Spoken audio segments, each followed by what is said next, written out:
कल वाली बातें याद है? पूछ लूं, आती हैं? बोले तो नहीं। चलें, कंसिडरेशन की डेफिनेशन में कितनी बातें थी? 3 के 4? 4 बातें। वो 4 बातें कौन सी हैं? कंसिडरेशन की डेफिनेशन, प्रोमिसर की डिजायर होनी चाहिए। प्रोमिस भी कर सकता है उसके बिहाफ पे, कोई और भी कर सकता है, कर भी सकता है किसी काम पर करना, या एब्सटेनेंस, और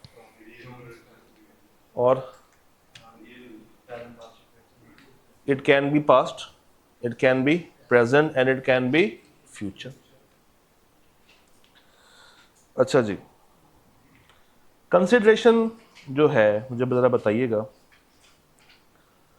कि क्या ये ऐसी चीज़ के लिए है जिसके लिए आप ऑलरेडी लीगली बाउंड है? नहीं, किसी दूसरी चीज़ के लिए होगा जिसके लिए आप ऑलरेडी लीगली बाउंड ना हो। ठीक हो गया।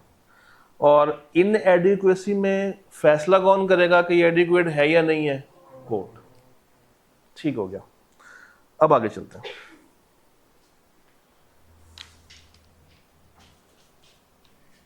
सर जी, एरिया है, पहले मुझे ये बताइए, छोड़े एरिया को, ये बताएं एग्रीमेंट का फॉर्मूला क्या था? एग्रीमेंट का फॉर्मूला बता दें। Offer plus acceptance plus consideration. तो O plus A plus C, यही पढ़ा था। इसका मतलब है कि एग्रीमेंट के लिए ऑफर भी होनी चाहिए, एक्सेप्टेंस भी होनी चाहिए और कंसिडरेशन भी होनी चाहिए। मगर सर 4 ऐसे केसेस हैं, कितने? 4, जहां पे बिना कंसिडरेशन के भी एग्रीमेंट किया जा सकता। How many cases? 4,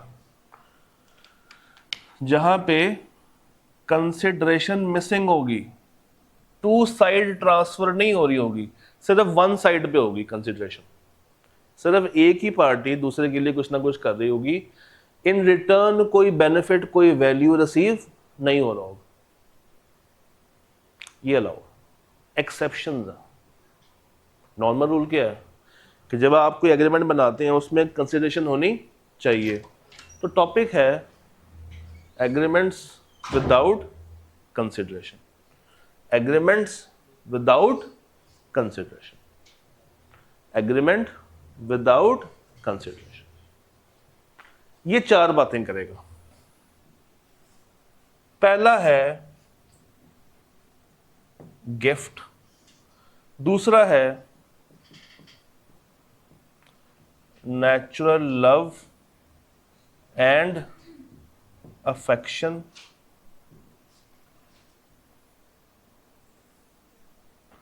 तीसरा है पास्ट वॉलंटरी सर्विसेज, और चौथा है टाइम बार्ड डेट। ये 4 बातें। कितनी बातें? सर ICAP को ये टॉपिक बहुत ज़्यादा पसंद है क्रैमिंग पॉइंट ऑफ व्यू से।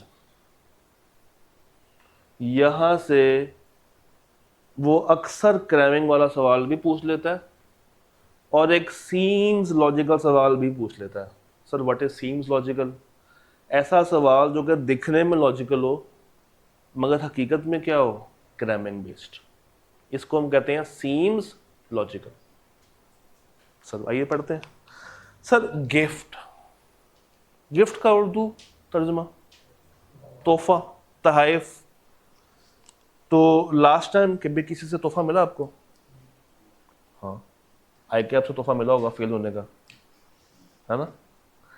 तो सर गिफ्ट कहते हैं जब आप किसी को किसी की खुशी में कुछ दे दें, आप किसी को खुशी में कुछ अनायत कर दें, कुछ दे दें, क्या बदले में कुछ रिटर्न गिफ्ट मिलता है? कभी देखा हो क्या आपने बर्थडे सेलिब्रेट की है? रिश्तेदार तोहफा लेकर आए हैं? हाँ, तो वो आपको तोहफा देते हैं, बदले में आप भी उनको रिटर्न गिफ्ट देते हैं? नहीं देते। मगर हम उस तोहफे की बात नहीं कर रहे, हम थोड़े से मैच्योर तोहफे की बात करेंगे। हम बात करेंगे यहां पे कंप्लीटेड गिफ्ट की। किसकी बात करेंगे? Completed gift. इसको समझते हैं। सर दो पार्टीज हैं, एक है डोनर और एक है डोनी। जिस तरह ऑफरर और ऑफरी, प्रॉमिसर और प्रॉमिजी, तो यहां पे क्या है? डोनर और डोनी।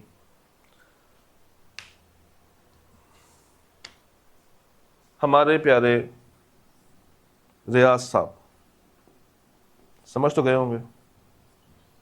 रियाज साहब नहीं समझा? नहीं समझा? बैरिया वाले रियाज साहब, इनके पास बहुत प्रॉपर्टी थी। तो एक दिन इनको ख्याल आया कि यार कुछ प्रॉपर्टी मुझे नेक कामों में भी लगानी चाहिए। प्लाजे, बिल्डिंगें तो बनती रहती हैं, शॉपिंग मॉल्स तो बनते रहते हैं। तो इन्होंने मस्जिद के नाम पे एक प्रॉपर्टी देने का वादा कर लिया। एक प्रॉपर्टी जो कि इनकी थी, इन्होंने कहा मैं किसको दूंगा? मस्जिद। तो डोनर कौन है? रियाज। डोनी? मस्जिद। तो क्या दिल ही दिल में ये सोच लेना काफी है? दिल में सोच लिया कि मैंने ये प्रॉपर्टी किसको देनी है? मस्जिद को देनी है। तो क्या है, सोचने से ये प्रॉपर्टी ट्रांसफर हो गई? एक दिन ये भाई साहब जज्बाती हो गए, मस्जिद के नाम पे प्रॉपर्टी ट्रांसफर कर दी, कागज भी बना लिया, कागज भी बना लिया, एग्रीमेंट बना लिया, बना के जेब में डाल लिया, और 4 दिन के बाद मुकर गए कि जी कौन सी प्रॉपर्टी, काहे की प्रॉपर्टी? तो क्या कागज बनाने से ट्रांसफर हो गया? नहीं। कागज बनाने से क्या ये लीगली बाउंड हो गए? नहीं। लीगली बाउंड कब होंगे? जब वो कागज गवर्नमेंट के रिकॉर्ड्स में जमा हो जाएगा। जब वो कागज गवर्नमेंट के रिकॉर्ड्स में जमा हो जाएगा, फिर ये क्या हो जाएंगे? Legally bound. उससे पहले ये लीगली बाउंड नहीं। तो सर गिफ्ट को अगर आपने एनफोर्स करना है तो 2 शर्तें पूरी करनी है। पहली शर्त, एक एग्रीमेंट होना चाहिए। क्या होना चाहिए? और वो एग्रीमेंट लॉ में क्या करवाओ? रजिस्टर करवाओ। लॉ में क्या करवाओ? रजिस्टर करवाओ। यानी कि पहले एक रिटन एग्रीमेंट बनाओ और उसके बाद उसको लॉ में क्या कराओ? रजिस्टर कराओ। तो there should be a written agreement and it should be what? It should be registered. It should be registered. एक रिटर्न एग्रीमेंट हो और वो क्या हो? साथ रजिस्टर्ड हो। अच्छा, बदले में मस्जिद ने कुछ देना रियाज साहब को, दुआओं के अलावा, और दुआएं is not a valid consideration. क्यों? रियल होनी चाहिए, इल्यूजरी नहीं होनी चाहिए। तो ये गिफ्ट है। अब जरा पढ़ लें,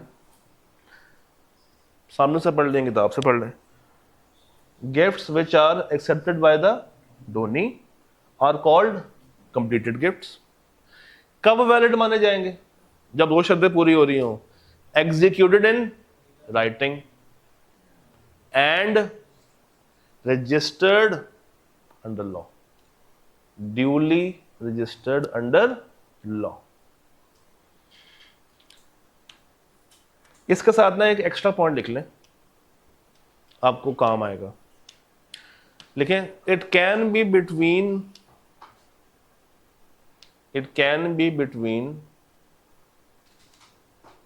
near relations, it can be between parties standing in near relation, it can be between parties standing in near relation or not. It can be between parties standing in near relation or not. or not, NOT not. ये line क्यों लिखो ये बताता हूं। इतनी बात समझ आ गई। ये तो था आपका कंप्लीटेड गिफ्ट, ये समझ आ गया आपको। अगली बात, अगला क्या है? Natural love and affection. ये भी गिफ्ट जैसा ही है, मगर इसमें हम डोनर डोनी नहीं बोलते। क्या नहीं बोलते? डोनर और डोनी नहीं बोलते। इसमें क्या होता है, एक फादर अपने बच्चों के लिए सब कुछ करता है, क्या वो कुछ वापसी की उम्मीद भी रखता? अपने बच्चों से रखता है? फादर का और बच्चे का जो रिश्ता है, क्या वो नेचुरल लव एंड अफेक्शन रखता? रखता कि नहीं रखता? रखता। बस इतनी बात ध्यान में होनी चाहिए। यहां पे सेम कॉन्सेप्ट है कि अगर बच्चे ने फादर से कोई वादा किया हो कि अब्बू जी मैं आपको कुछ दे के दूंगा, और वो बच्चा ना दे टाइम पे, और बच्चे ने ये बात लिख के एग्रीमेंट बनाया हो, लॉ में रजिस्टर भी करा दिया हो, तो फिर फादर बच्चे पे केस कर सकता कि तुमने मुझे कुछ देने का वादा किया था और तुमने वो वादा पूरा नहीं किया। ये वाइस वर्सा भी हो सकता। तो नेचुरल लव एंड अफेक्शन में भी एक पार्टी दूसरे के लिए कुछ करेगी, और इनमें हमेशा जो रिश्ता होगा वो नियर रिलेशनशिप होगा, यानी कि करीबी रिश्ता होगा। रिश्ता कौन सा होगा? करीबी, कुर्बत का रिश्ता होगा, प्यार मोहब्बत का रिश्ता होगा, नेचुरल लव एंड अफेक्शन का रिश्ता होगा। एक पार्टी दूसरे के लिए कुछ कर रही है, मगर दूसरी पार्टी इन रिटर्न कुछ भी नहीं कर रही। आपने सबा को 20 रुपए का लोड करा दिया, सबा ने आपको कुछ भी नहीं करा के दिया, क्या ये भी नेचुरल लव एंड अफेक्शन है? क्यों, सबा को लगती है आपकी? तो नेचुरल लव एंड अफेक्शन क्या है? Party standing in a near relation. हाँ, सबा के लिए ये जो आपने दिया ना वो गिफ्ट था, ठीक? याद है? क्लियर? अच्छा, आज जरा आपको एक सवाल दिखाता हूं। हम जंप लगाने लगे यहां से, अगर शराज भाई ने सवाल पीछे खोले हैं तो, नहीं खोले तो हम खोल देते हैं। विंडो पी,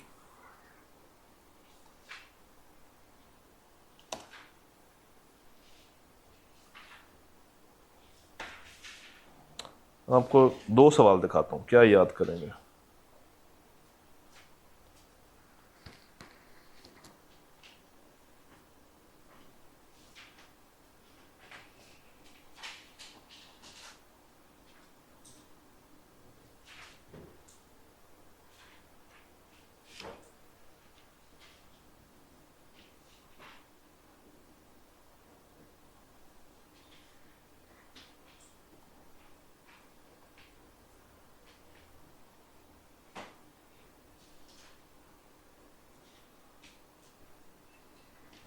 देखिएगा,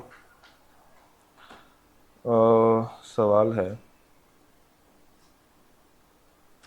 ये सवाल पढ़िएगा। सवाल पढ़ें, ऑटम 16 में आया था।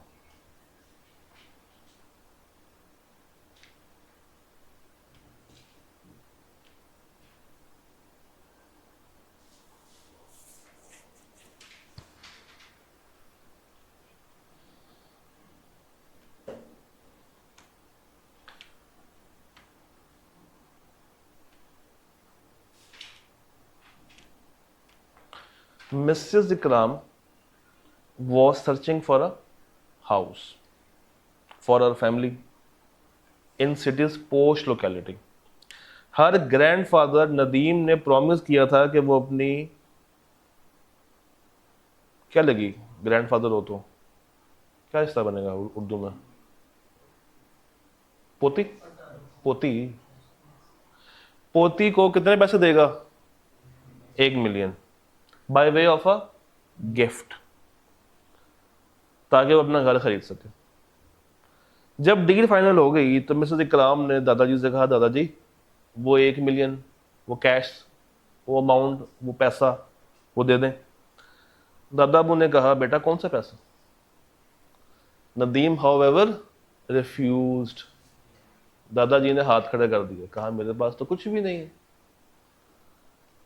तो पोती ने फिर मजीद नेक्स्ट लेवल पे जाके filed a suit against her दादाजी। तो पोती जी ने अपने दादाजी पे क्या कर दिया? केस कर। और केस में क्या कहा होगा कि इन्होंने मुझसे वादा किया था 1 मिलियन देने का, मुझे 1 मिलियन नसीब नहीं हुआ। अब बताएं, क्या ये दादाजी 1 मिलियन के लिए लायबल है? क्यों? क्योंकि ये सिर्फ गिफ्ट है, ये कंप्लीटेड गिफ्ट नहीं बना। वो कब बनता? रिटर्न और लॉ में रजिस्टर। अगर ये दो काम हुए होते फिर ये इन्फोर्सेबल था। चूंकि ये दो काम नहीं हुए तो ये इन्फोर्सेबल नहीं। ये तो हो गया सवाल का आंसर। अब अगर ये गिफ्ट का वर्ड ना हो बीच में, या चलो हो भी, तो क्या दादा और पोती में नेचुरल लव अफेक्शन भी है? तो इसका आंसर आप दोनों से कर सकते हैं, गिफ्ट से भी कर सकते हैं, और क्योंकि दोनों में एक ही बात लिखी हुई है कि आपने रिटर्न में करना है और लॉ में क्या करवाना है, उसको रजिस्टर करवाना है। रिटर्न करना है और लॉ में रजिस्टर करवाना। बस फर्क क्या है, गिफ्ट में कुर्बत हो भी सकती है और नहीं भी, और नेचुरल लव में कुर्बत ही कुर्बत, इसमें दूर की पार्टी नहीं होगी। डन यहां तक? पक्की बात है। सर ये सवाल कब आया था? ऑटम। आईकैब ने काफी मेहनत के बाद स्प्रिंग 20 में एक और सवाल आपकी खिदमत में पेश किया। सवाल फिर जरा रीड कीजिएगा। बहुत एफर्ट किया आईकैब ने, मैं आपको बता दूं। एग्जामिनर ने बड़ा ही नया सवाल निकाला आपके लिए। यार वो ऑफिस बॉय बैठा है, ऑफिस बॉय जरा किसी को पानी का बोल देता। हाँ जी, वो नया सवाल है। मुनीर भाई ने अपनी डिग्री पूरी करनी थी, कहां से करनी थी? यूरोप से। अमीर बंदा, पैटर्नल अंकल, चाचा यहाँ आया होगा, उसने प्रॉमिस किया कि मैं अपने भतीजे को कितने पैसे दूंगा? By way of a gift. जब देने की बारी आई तो मुकर गए, मैंने तो मजाक किया था। तो अब मुनीर भाई कह रहे हैं कि पैसे दो। तो मुनीर भाई पैसे ले सकते हैं? वजह रिटर्न नहीं है, और अगर चलो रिटर्न होता भी तो लॉ में रजिस्टर्ड नहीं, लॉ में रजिस्टर्ड नहीं। अच्छा वापस आते हैं। दोनों बातें क्लियर हैं सर? तीसरी बात, पहले नीचे वाली बात कर लेते हैं।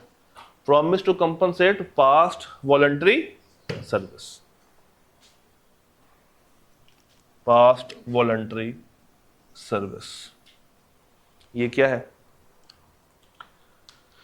आप में से होस्टलाइट कौन कौन है? माशाल्लाह लाइन लगी हुई है। अज्यूम कर लेते हैं कि आप का जो रूममेट है, थैंक यू इकराम भाई, आपका जो रूममेट है वो बहुत अमीर आदमी है और आप बहुत ही गरीब आदमी।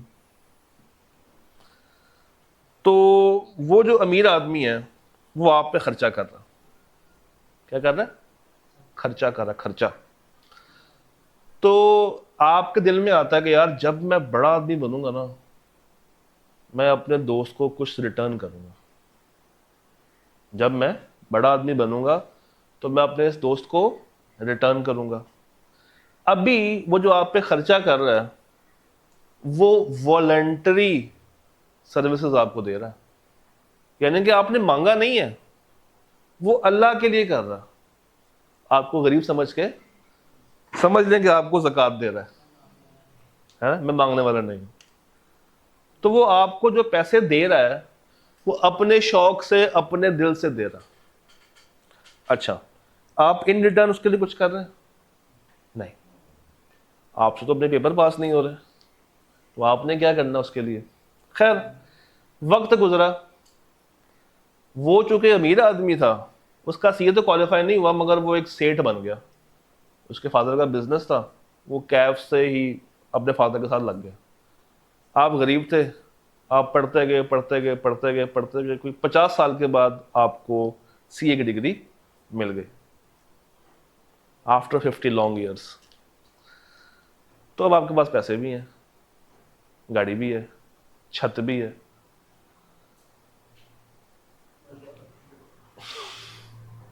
आपने एक वादा किया, अब एक प्रॉमिस किया टू कंपनसेट। किसको कंपनसेट करेंगे?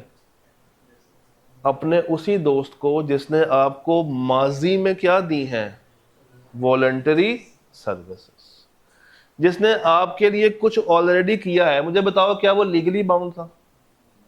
क्या वो आपका रिश्तेदार था? क्या वो आपका कफील था? नहीं, उसने जो काम किया दैट वाज वॉलंटरी। अब जब आप उसके लिए कुछ करेंगे तो इन रिटर्न वो दोबारा से कुछ करेगा आपके लिए? ये पढ़,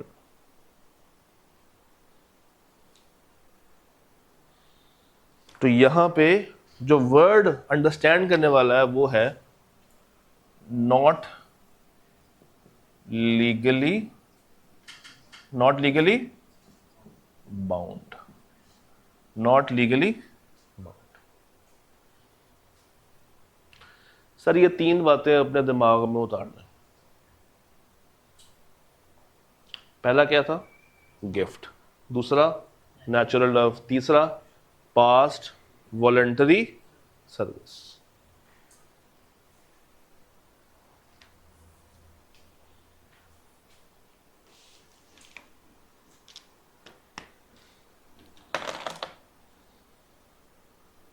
क्लियर है? आगे चले। आगे है टाइम बार्ड डेट। कौन सा डेट? Time barred date. पहले उसको डिफाइन कर लेते हैं कि what is time barred debt. लिखिएगा जरा, किताब में नहीं लिखा हुआ बट आप लिख लें। ऐसा डेट, ऐसा उधार, ऐसा कर्जा जिसको 3 साल से ज्यादा हो गए हों और अदा ना किया गया हो। 3 साल, हाँ फिक्स 3 साल। ऐसा कर्जा, ऐसा उधार, ऐसा डेट जिसको 3 साल हो गए हो और उसमें से कोई अदायगी ना की हो।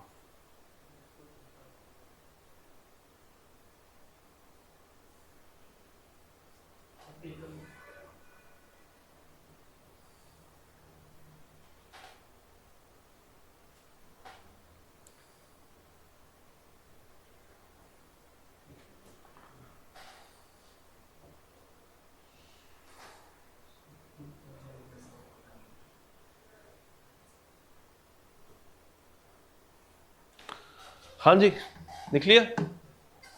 अच्छा, अब ये कॉन्सेप्ट क्या है, इसको अंडरस्टैंड करते हैं। सर इसको समझते हैं हम एक एग्जाम्पल के साथ।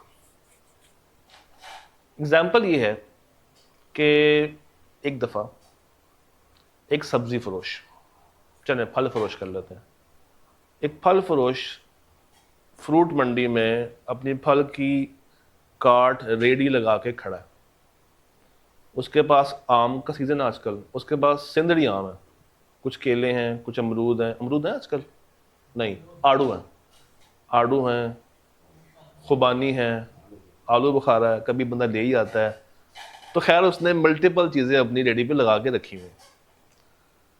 एक दिन उसके पास एक कस्टमर आता, आप जैसा प्यारा, हसीन, खूबसूरत नौजवान। मगर वो आता है इस्लामाबाद से। कहाँ से आता है? इस्लामाबाद से। इस्लामाबाद वाले लोग आपको पता थोड़े से ज़रा मज़ीद प्यार करने वाले होते हैं, कुछ सैंडविच टाइप के होते हैं, नहीं बर्गरिश टाइप के होते हैं। आप तो इस्लामाबाद में से नहीं है ना कोई? ठीक, मतलब बाद में पता चले इस्लामाबाद से हैं तो मेरी ठुकाई हो रही है। इस्लामाबाद से नहीं, खैर सुने, वो बच्चा आया, आके कहता है uncle I want these fruits. How much? I want to buy all your fruits, uncle. Please, uncle, don't refuse me. How much kilos? How much the price? अब वो जो रेडी वाला है वो कुछ पढ़ा हुआ है, कुछ नहीं पढ़ा हुआ, उसको कुछ कुछ बातें समझ आ रही हैं। खैर बड़ी मुश्किलों से उसने उसको बताया कि इस फल की प्राइस क्या है, कितने का मिलेगा। डिसाइड ही हुआ कि ये सारा फल पैक कर दिया जाए। जब फल पैक हो गया, बिल बन गया, पेमेंट की बारी आई, तो भाई साहब कहते हैं uncle will you accept credit cards? रेडी वाले से क्या कह रहा है? Credit card. उसने कहा क्रेडिट कार्ड तो बेटा पागल हो तुम। कहता ओके अंकल डेबिट कार्ड? नहीं। Uncle cheque? खैर बड़ी मुश्किलों से उसने बचपन में कभी अकाउंट खुलवाया हुआ था, तो चेक पे कहानी खत्म हुई। चेक बन गया। अब वो फल वाला, उसके फल तो सारे बिक गए थे, वो चेक लेके चला गया अपने घर और जाके अपने बच्चों को कहा देखो आज से हम इंटरनेशनल सेल्स कर रहे हैं, बैंकिंग ट्रांजैक्शंस हो रही हैं, तुम्हारे बाप का फल पूरे पाकिस्तान में जा रहा है, इस्लामाबाद तक हमारा फल जाता है। तो खैर उसके घर वाले भी बहुत खुश हुए, सादे से लोग थे, इतना खुश हुए कि भाई साहब ने वो चेक फ्रेम करा के दीवार पे लगा दिया यादगार के तौर पे। 4 साल गुजर गए, चेक कैश नहीं हुआ। 5 साल गुजर गए, चेक कैश नहीं हुआ। 7 साल गुजर गए, चेक कैश नहीं हुआ। मगर एक दिन अचानक से इन भाई साहब को पैसों की जरूरत पड़ गई और इनको याद आया कि इनकी दीवार पे क्या लगा हुआ है? चेक लगा हुआ है। और चेक की ड्यू डेट होती है 6 माह। 6 माह तक डेट ऑफ क्रिएशन से, जब आपने चेक बनाया है, जो जिस डेट का चेक है उससे 6 माह तक चेक वैलिड रहता है। उसके बाद क्या हो जाता है? Time bound. तो ये भाई साहब फर्ज करें 1 साल तक इन्होंने चेक कैश नहीं कराया, तो इन्होंने चेक निकाला, चेक निकाल के बैंक के पास पहुंचे, बैंक से कहा कि बैंक वाले बाबू चेक को कैश कर दो।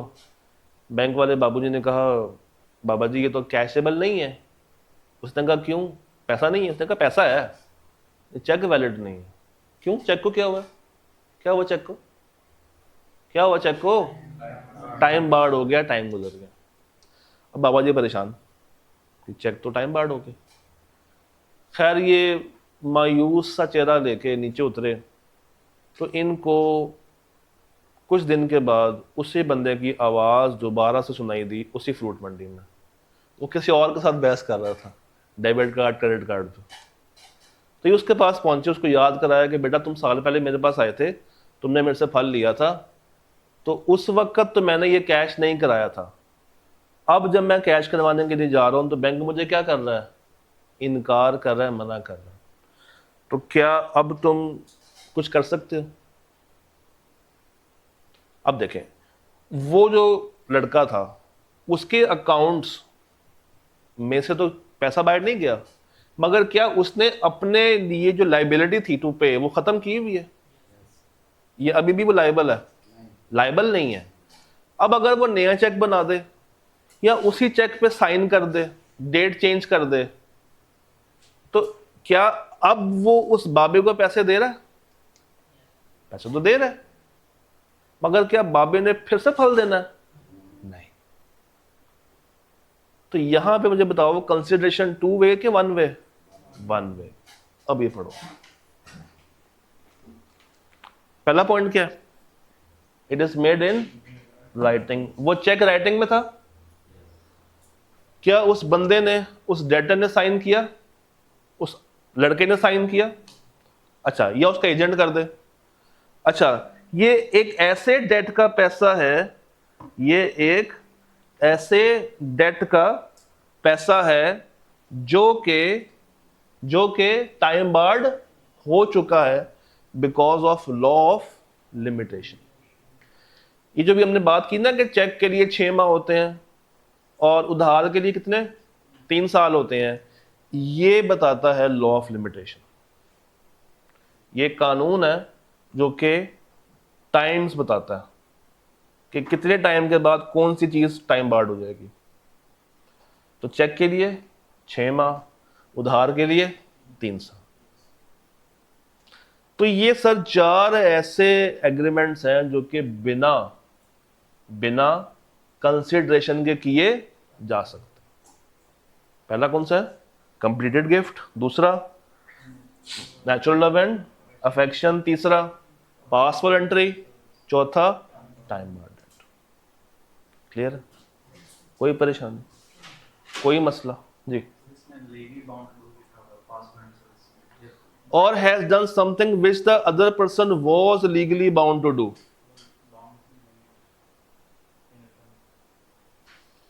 उसने पहले काम क्या किया, वॉलंटरी किया। अब आगे आ जाएं, अगर उसने कोई ऐसा काम किया हो जिसके लिए वो लीगली बाउंड था, भाई कॉलेज ने मुझे कहा कि सर क्लास करा दें, अभी हमारे पास पैसे नहीं है। पैसे कब दे देंगे आपको, बाद में दे देंगे। क्लास करा दी, क्लास कराने के लिए मैं लीगली बाउंड था, मगर उनके पास अभी पैसे नहीं है, तो बाद में मैं उनसे क्या कर लूंगा, कंपनसेट कर लूंगा। दोनों बातें हैं, डन। अच्छा जी, अब अगले पेज पे आए तो आपको कुछ 5 लाइनें मिलेंगी। मिल गई 5 लाइनें? मिल गई। Legality of object and consideration. Legality of object and, sir किसी भी कॉन्ट्रैक्ट में जो भी कंसिडरेशन होगी और जो भी ऑब्जेक्ट होगा, सर ये ऑब्जेक्ट क्या होता है, मकसद, पर्पस। लिख लें, ऑब्जेक्ट मीन्स पर्पस, मकसद, जिसके लिए, जिस मकसद को पूरा करने के लिए आपने ये कॉन्ट्रैक्ट किया, आपका मकसद।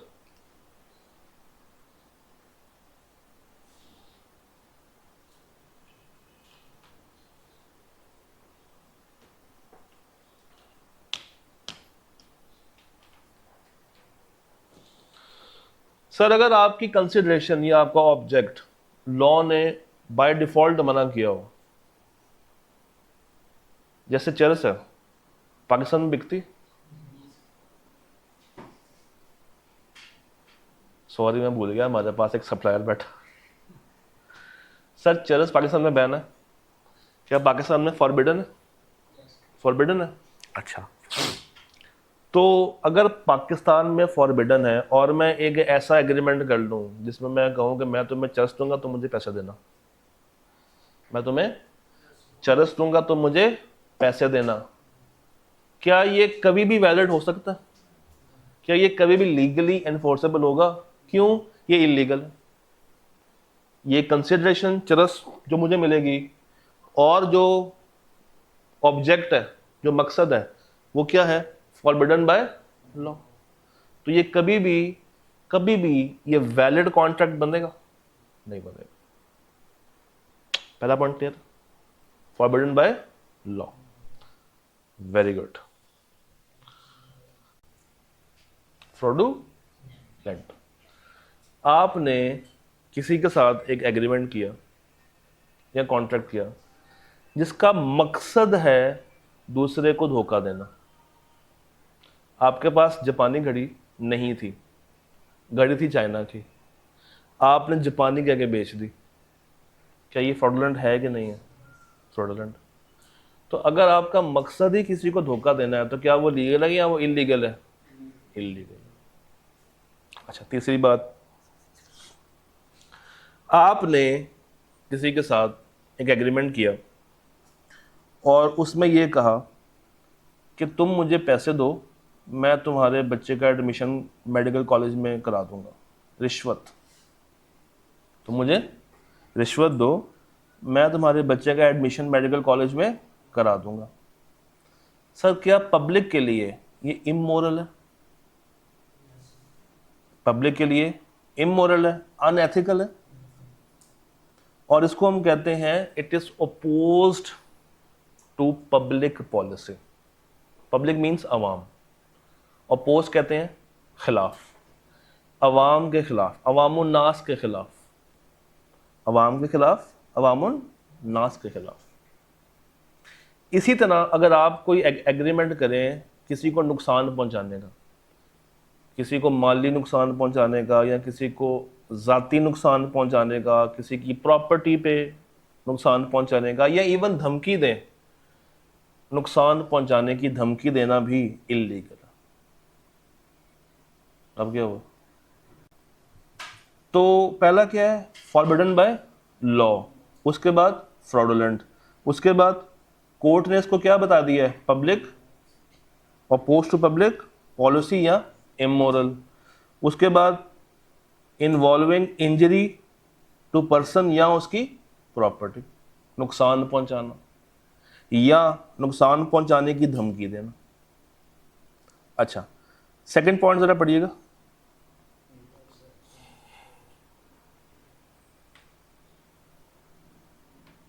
अगर ये इस तरह का एग्रीमेंट हो या कॉन्ट्रैक्ट हो जिसमें अगर हम अलाउ कर दें, अगर हम अलाउ कर दें तो ये किसी और कानून को या किसी और हुक्म को तोड़ देगा। हम अगर अलाउ कर दें तो हमें खदशा क्या है? किसी और कानून की कोई और शिक टूट जाएगी। फॉर एग्जाम्पल, ये जो 5 स्टार होटल्स होते हैं, वहां पे ऐसा क्या मिलता है जो कि नॉर्मल यूटिलिटी स्टोर पे आप नहीं सोच सकते? कुछ ऐसा खास मिलता है वहां पे। किसने बोला? शराब मिलती है वहां पे। तो अकबरी मंडी देखी हुई किसी ने या सुना होगा किसी ने? नहीं सुना हो। चले, बरकत मार्केट के कोई लोग, कोई दुकानदार गवर्नमेंट के पास पहुंचे और जाके कहा कि जनाब हमें भी शराब बेचने का मौका फराहम किया जाए, हम भी मुसलमान हैं, हम भी चाहते हैं कि हमें प्रॉफिट हो, तो हम भी बेचेंगे। आपने जो 5 स्टार वालों को अलाउ किया हुआ है, हमें भी करें अलाउ। हम वादा करते हैं कि हम आईडी कार्ड देखे बिना शराब फरोश नहीं करेंगे। आपको लगता है कि वो आईडी कार्ड चेक भी करेंगे? क्यों? जब पैसा आ रहा होगा तो कौन देखता है कि पैसा कहाँ से आ रहा है, कहाँ से नहीं आ रहा? तो अगर हम उनको अलाउ कर भी दें, इफ अलाउड, तो ये क्या शरई हुक्म की खिलाफ वर्जी हो जाएगी? हो जाएगी, क्योंकि अभी जो 5 स्टार में बिकती है, क्या वो मुसलमानों के लिए या अंग्रेजों के लिए? अंग्रेजों के लिए, मुसलमानों के लिए तो नहीं है। बट अगर यही चीज बरकत मार्केट में बिकना शुरू हो जाए तो बरकत मार्केट से लेकर कॉलेज तक सारे लोग झूमते फिर रहे होंगे। कोई किधर गिरेगा, कोई किधर गिरेगा, कोई कहीं उल्टी कर रहा होगा। तो if allowed would defeat the provisions of any other law. Sir बात समझ आती है? अच्छा जी, सवालों पे आए जरा, आपके पास सवाल आ रहे होंगे।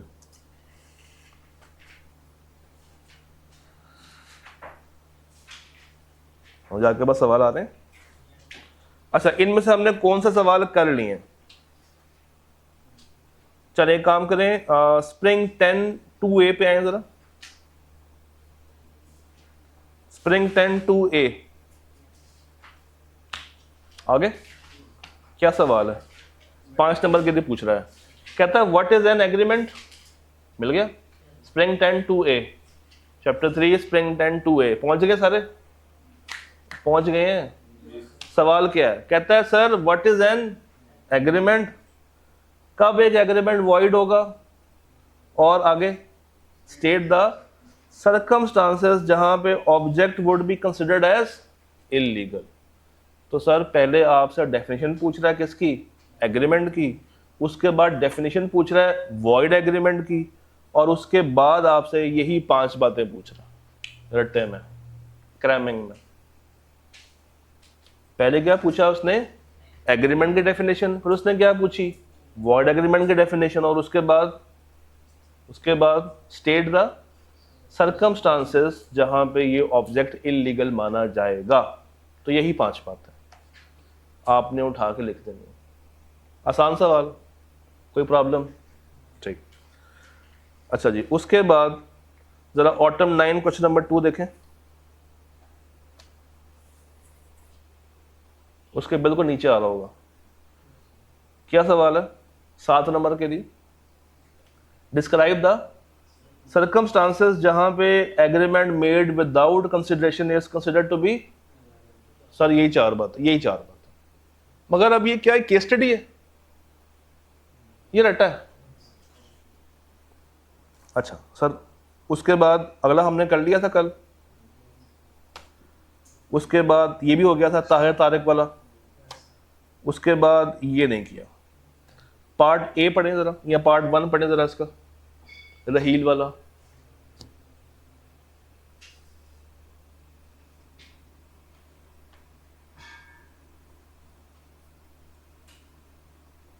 पैसा देना कब था? मार्च 2010। आज किस डेट पे खड़े हुए हैं? फरवरी 2000। क्या 3 साल गुजर गए? तो ये डेट क्या हो चुका है? Time barred. डेट कितनी अमाउंट का था? ये कितना देना चाह रहा है? तो ये टाइम बार्ड डेट अगर देना चाह रहा है तो ये किस वक्त या कैसे वैलिड होगा? इन राइटिंग हो, साइंड बाय द डेटर हो, और ये ऐसा डेट हो जो कि वाकई में क्या हो गया हो, टाइम बार्ड। किस लॉ के मुताबिक? लॉ ऑफ लिमिटेशन के मुताबिक, लॉ ऑफ। अच्छा जरा पार्ट 2 पढ़े, शाजिया और उसका भाई। और मुझे बताएं उसका भाई शाजिया से कब पैसे ले सकता है? कब शाजिया लायबल होगी? रिटर्न हो और लॉ में। क्या ये गिफ्ट है या नेचुरल लव है? ये नेचुरल लव है। अच्छा सर, अगला हमने कर लिया इकराम, उसके बाद मुनीर भी कर लिया। अच्छा जी, उसके बाद आए जरा स्प्रिंग 22। 5 नंबर के लिए वही सवाल जो इससे पहले 7 नंबर के लिए आया था। एग्रीमेंट्स विदाउट कंसिडरेशन को क्या करना है? एक्सप्लेन करना है। पहले 7 नंबर और अब 5 नंबर, पहले 7 नंबर और अब 5 नंबर। अच्छा सर, उसके बाद ऑटम 23 में क्या कोई नया सवाल है? बिल्कुल सेम सवाल है। और अभी भी कितना मार्क्स है? 5। Chapter 3 half done.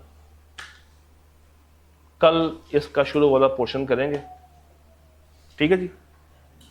तो इतना अब आप लोगों ने रिवाइज करके आना है, कल मिलते हैं।